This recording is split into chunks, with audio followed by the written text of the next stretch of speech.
¿Qué tal? Buenas noches, bienvenidas, bienvenidos. Palabra suelta con usted aquí por la televisión pública de nuestro país, Ecuador TV. Este día miércoles estamos grabando poquito tiempo antes hasta que el horario de Palabra suelta no vuelva a la anterior franja horaria. Grabando entonces, les decía, pero este mismo día miércoles para tocar un tema complejo, un tema que admite muchísimas lecturas y que probablemente ha sacudido muchas conciencias. Dos jóvenes abogados con maestrías en temas internacionales nos acompañan para hablar del tema Nicaragua. El tema Nicaragua plantea muchísimas interrogantes, sobre todo a la comunidad latinoamericana. Usted lo sabe, en Nicaragua desde hace algunas semanas hay un fuerte movimiento social, los estudiantes están en las calles. Puedo citar, por ejemplo, a Atilio Borón, que es un académico también argentino, escritor, opina en distintos diarios del mundo, sobre todo yo puedo seguirlo a través de Página 12 de Argentina, y según Borón, en su más reciente opinión sobre el tema Nicaragua, si se siguen radicalizando las cosas y dada cierta tradición de los pueblos hermanos de Centroamérica, podríamos estar cercanos a una suerte de guerra civil. Así de grave es el tema de Nicaragua. Estos dos jóvenes abogados que hoy nos acompañan aquí en Palabra Suelta probablemente nos ayuden a hacer más lecturas de lo que pasa ahí, en ese país de Centroamérica, que, como dice Eduardo Galeano, hace tanto calor que es el único país en donde las madres le dicen a los niños: tómate rápido la sopa que se te va a calentar.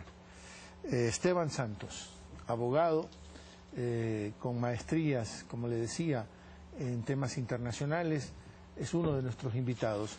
Y también nos acompaña Sebastián González, abogado también, así que nos corremos el riesgo de tener muchísimas opiniones esta noche aquí en Palabra Suelta. Bienvenidos. Gracias por aceptar la invitación. Esteban, ¿qué sabes de Nicaragua? Digo, no solo en el momento actual de la situación de estos días, sino en términos generales. ¿Qué aproximación has hecho a Nicaragua? Bueno, pues es un gusto lo primero compartir este espacio. Sebastián, también un saludo compartir aquí. Creo que es una buena pregunta para iniciar. ¿Qué sabemos? ¿Y por qué lamentablemente siempre viene a la palestra cuando hay problemas muy graves? Porque eso es la tragedia de América Latina, ¿no? Cuando hay una catástrofe, un accidente natural de la naturaleza, se nos cae un avión o tenemos un problema con pandillas, qué sé yo, entonces ahí somos noticias. Bueno, si yo te digo que conoces en este momento Tibutío, Burundi, probablemente no sepa mucho, salvo que se dé algún hecho que llame a la luz. En todo caso, o algo muy positivo, que lamentablemente estoy de acuerdo contigo, normalmente no es la tendencia.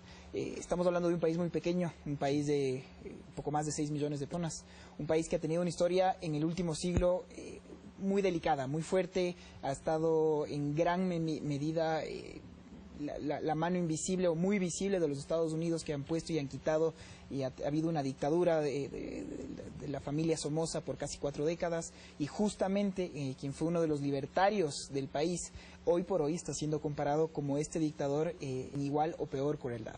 Estamos hablando de una persona de 72 años que tiene a su esposa como primera dama, que tiene a su consuegro como jefe de la policía, y que es una persona que en este momento expresamente ha dicho que la Iglesia Católica es la principal conspiradora, que son solo los grupos violentos, y en esta última aniversario 39 por la Revolución Sandinista dio a conocer los nombres de todos los policías que han muerto en estas manifestaciones. No dijo en una sola palabra del otro lado, algo que ya me llama la atención, porque nicaragüenses son todos, y se debería reconocer este legítimo contradictor, si quieres, o estos grupos que puedan ser llamados opositores.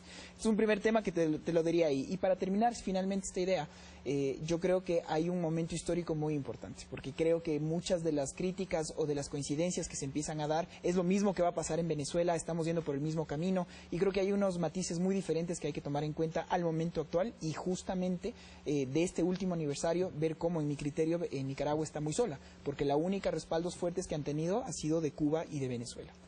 Le reitero, Esteban Santos. Rosario Murillo no es solo la primera dama, es la vicepresidenta de... Disculpa si es que no lo dije bien, efectivamente. Sí, es la vicepresidenta de Nicaragua, ¿no? Y es la madre de Soylamérica, una mujer que ha denunciado públicamente y lo llevó a la Corte Interamericana de los Derechos Humanos al señor Ortega por violaciones. Y afirmó expresamente que la había violado desde los 11 años por casi una década. Pues la madre se citó del lado, en este caso, del presunto agresor.